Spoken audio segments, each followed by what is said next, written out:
મહત્વના સમાચારની સાથે તો મહત્વના જે સમાચાર મળી રહ્યા છે, રાજ્યમાં 24 કલાકમાં 170 તાલુકામાં મેઘ વર્ષા થઈ છે।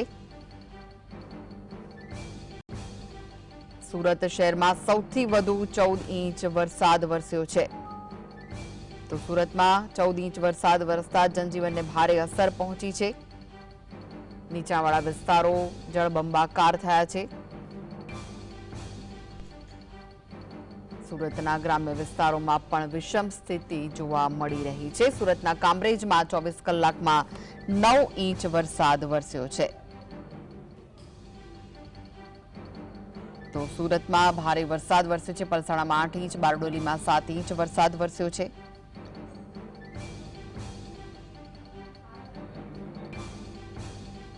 નર્મદાના તિલકવાડામાં પણ વરસાદ વરસ્યો। તાપીના ડોલવણમાં સરેરાશ 5.5 ઇંચ વરસાદ વરસ્યો છે।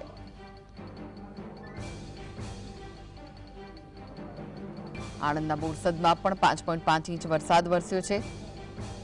સુરતના ઓલપાડમાં 5 ઇંચ વરસાદ વરસ્યો છે।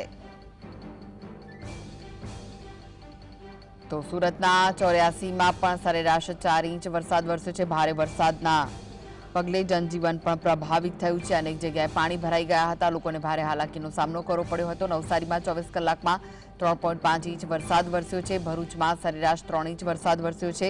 દક્ષિણ ગુજરાત પર મેઘરાજા મહેરબાન થયા છે અને ભારે વરસાદ દક્ષિણ ગુજરાતમાં વરસ્યો છે।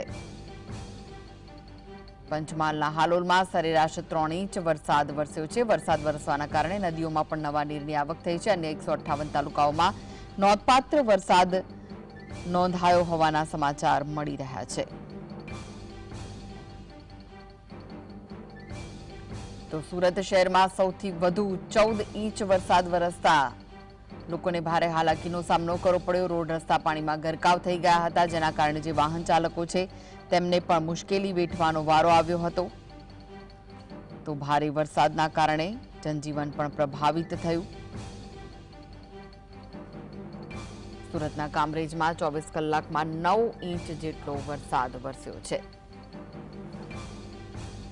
પલસાણામાં 8 ઇંચ, બારડોલીમાં 7 ઇંચ વરસાદ વરસ્યો છે। હવામાન વિભાગે દક્ષિણ ગુજરાતમાં ભારેથી અતિ ભારે વરસાદની આગાહી કરી હતી, ત્યારે સુરતમાં 14 ઇંચ વરસાદ વરસ્યો છે। તાપીના ડોલવણમાં પણ સરેરાશ 5.5 ઇંચ વરસાદ વરસ્યો છે। આણંદના બોરસદમાં પણ 5 ઇંચ વરસાદ વરસ્યો છે। હજુ પણ આગામી 7 દિવસ વરસાદની આગાહી હવામાન વિભાગ દ્વારા વ્યક્ત કરાઈ છે।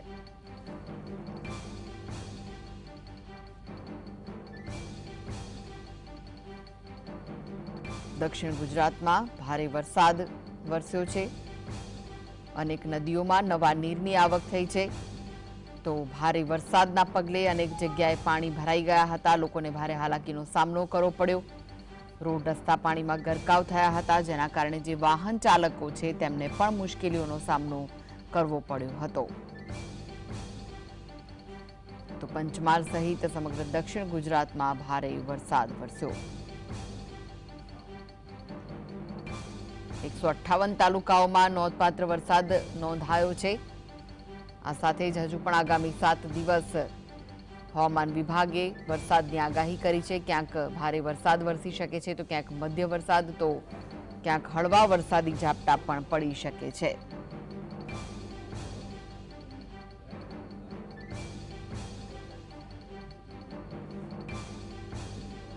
તો દક્ષિણ ગુજરાતને ગમરોળ્યું છે મેઘરાજાએ, ત્યારે સુરતમાં ધોધમાર વરસાદ વરસ્યો હતો।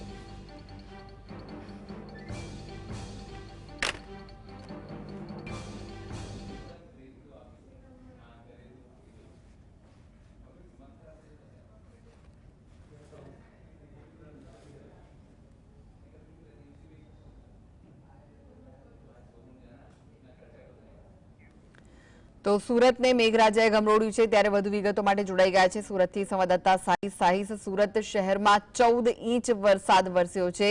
અનેક જગ્યાએ પાણી ભરાઈ ગયા હશે, હાલમાં શું પરિસ્થિતિ છે? બિલકુલ તો ચોક્કસપણે કૃષ્ણા, ગતરોજથી વરસાદ અવિરતપણે યથાવત જોવા મળી રહ્યો છે, ત્યારે 14 ઇંચ વરસાદ સુરત શહેરની અંદર નોંધાયો છે। એટલે વરસાદની શરૂઆત થતાની સાથે ધોધમાર વરસાદ સુરત શહેરની અંદર જોવા મળી રહ્યો છે. સુરતનો કોઈ એવો વિસ્તાર બાકી ન રહ્યો હોય જ્યાં પાણી ન ભરાયું હોય. આજ રોજ પણ વરસાદ મોડી રાતથી અવિરતપણે યથાવત જોવા મળી રહ્યો છે. ત્યારે વાત કરવામાં આવે તો મગો પર્વત પાટિયા ખાતે BRTS બસ નો જે રૂટ છે સંપૂર્ણપણે પાણીની અંદર ગરકાવ જોવા મળી રહ્યો છે. એટલે લોકોને ત્યાં પણ હાલાકીનો સામનો કરવાનો વારો આવી રહ્યો છે.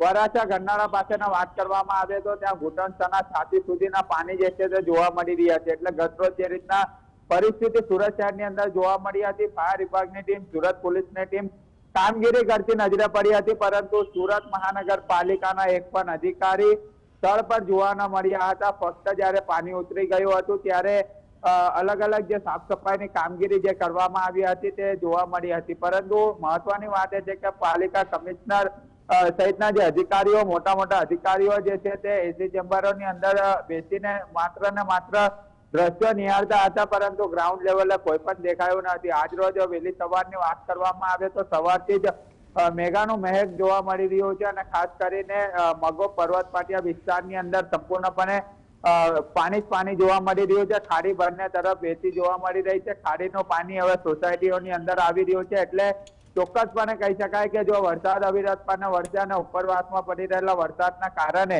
ખાડી ઓવરફ્લો થઈ છે. એટલે ખાડી પૂરની પણ સ્થિતિ સુરત શહેરની અંદર આવનારા સમય દરમિયાન સર્જાય તેવી પૂરેપૂરી શક્યતા જોવા મળી રહી છે. એટલે વહેલી સવારના જે દ્રશ્યો ટીવી સ્ક્રીન પર અત્યારે ચાલી રહ્યા છે તેના પરથી સ્પષ્ટ દેખાઈ રહ્યું છે કે ખાડી પૂરની સંભાવના પૂરેપૂરી જોવા મળી રહી છે. પરંતુ કરોડો રૂપિયા ખાડી પછાડી ખર્ચો કરવામાં આવ્યો હતો, પરંતુ તેનો પણ કોઈ નિકાલ નથી આવ્યો. અને ખાસ કરીને જે રીતના વેડ દરવાજા હોય, ડબોલી હોય, અડાજણ પાલ વિસ્તાર હોય, LP સવાની રોડ હોય કે પછી સહારા દરવાજા, વરાછા બાજુનો તમામ રસ્તો હોય, એક પણ સ્થળ એવું બાકી ન રહ્યું હોય. તમામ સ્થળ પર પાણી ભરાવાની સ્થિતિ જોવા મળી હતી. પરંતુ જે પ્રી મોન્સૂનના દાવા કરવામાં આવ્યા હતા તે દાવા પણ હવે પોકળ સાબિત થતા હોય તેવું સ્પષ્ટપણે દેખાઈ રહ્યું છે. અધિકારીઓ માત્ર ને માત્ર જે કામનું જે નાટક કરવામાં આવતું હોય છે, પરંતુ કામગીરી કોઈ પણ સ્તર પર દેખાવામાં ન આવી હતી. આખરે સ્થાનિકોની અંદર રોજ જોવા મળ્યો હતો. પર્વત પાટિયા ખાતે પણ પાણી ભરાયા હતા. ગતરોજ GSTV ની ટીમ પણ ત્યાં પહોંચી હતી ત્યારે લોકો જણાવી રહ્યા હતા માત્ર ને માત્ર વોટ લેવા માટે નેતાઓ આવતા હોય છે, પરંતુ પાણી ભરાતું હોય છે અને જ્યારે અમને મુશ્કેલી પડતી હોય છે ત્યારે કોઈ પણ નેતા કે અધિકારી કે સ્થાનિક કોર્પોરેટરો અહીં દેખાતા નથી. એટલે અનેક સવાલ જે છે કૃષ્ણ હવે સામે આવી રહ્યા છે. વરસાદ હજુ પણ ચાલુ છે એટલે હજુ પણ અનેક નીચાણવાળા વિસ્તારોની અંદર પાણી ભરાયાના દ્રશ્યો જોવા મળી રહ્યા છે. સાઈઝ કયા કયા વિસ્તારો વધુ પ્રભાવિત થયા છે અને ક્યાંય લોકોના ઘરોમાં પાણી ભરાયો તેવા પણ સમાચાર મળ્યા છે ખરી? બિલકુલ, જે ચોક્કસપણે અડાજણ વિસ્તારનો જે એક સોસાયટી છે ત્યાં પણ સોસાયટીની અંદર પાણી ભરાવાના દ્રશ્યો જોવા મળ્યા હતા. અડાજણ વિસ્તાર છે, પાલ વિસ્તાર છે, વરાછા વિસ્તાર છે, સારા દરવાજા છે, પર્વત પાટિયા છે, ડભોલી, સિંગણપુર સહિતના અલગ અલગ અનેક વિસ્તારો એવા છે જ્યાં પાણી ભરાવાના દ્રશ્યો જોવા મળ્યા હતા. લોકોને હાલાકીનો સામનો કરવાનો વારો આવ્યો હતો. તારાજી જેવા દ્રશ્યો હતા, કારણ કે વાહન વ્યવહાર ઠપ જોવા મળ્યા હતા. રસ્તો ડાયવર્ટ કરી દેવામાં આવ્યો હતો. લોકોને ઘરોથી બહાર નીકળવું હોય તો પણ હાલાકીનો સામનો કરવાનો વારો આવ્યો હતો. નાના નાના બાળકો ઘરની અંદર રહેતા હોય અને ઘરની બહાર જ તળાવ જેવો માહોલ જોવા મળ્યો હતો. એટલે એક પણ ગટરનું ઢાંકણું ખોલવામાં ન આવ્યું હતું અને ડ્રેનેજની કોઈ પણ પ્રકારની સાફ સફાઈ ન કરવામાં આવી હતી. અને તેના જ કારણે સુરત શહેરની અંદર આ પરિસ્થિતિ જે છે તે ચોક્કસપણે જોવા મળી હતી. એટલે ચોક્કસપણે એમ કહી શકાય કે ડ્રેનેજ વિભાગના અધિકારીઓ હોય કે ડ્રેનેજ વિભાગના ચેરમેન હોય તેમની પણ ક્યાંક ને ક્યાંક આની અંદર ચૂક જોવા મળી રહી છે. તેના જ કારણે પાણી ભરાવાની સ્થિતિ પણ જોવા મળી રહી છે. અનેક એવા વિસ્તાર છે, કોઈ એવો વિસ્તાર સુરત શહેરનો બાકી ન રહી ગયો હોય. તમામ સ્થળ પર પાણી ભરાવાની સ્થિતિ જે છે તે જોવા મળી હતી. એટલે આજે પણ અવિરતપણે વરસાદ છે. આજે પણ અલગ અલગ વિસ્તારોની અંદર પાણી હજુ પણ યથાવત જોવા મળી રહ્યું છે.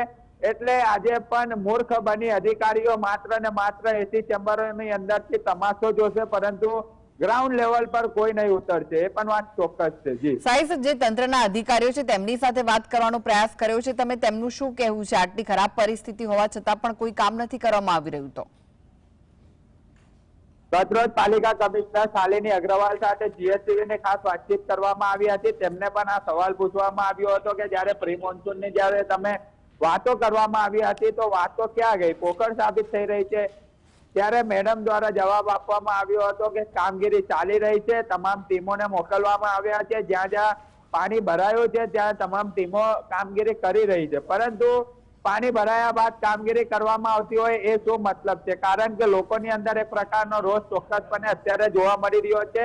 પાલિકા કમિશનરે દાવો પણ કર્યો હતો, મેયર દ્વારા પણ દાવો કરવામાં આવ્યો હતો કે સુરત શહેરની અંદર આ વખતે પાણી નહીં ભરાય, પરંતુ વરસાદની ઇવનિંગ જોવા મળતાની સાથે જ પાણી ભરાઈ ગયું છે અને જે અધિકારીઓના એક પછી એક નિવેદનો સામે આવી રહ્યા છે તે પણ ક્યાંક ને ક્યાંક હવે પોકળ સાબિત થઈ રહ્યા છે. જી આભાર સાહિસ સમગ્ર માહિતી આપવા માટે. તો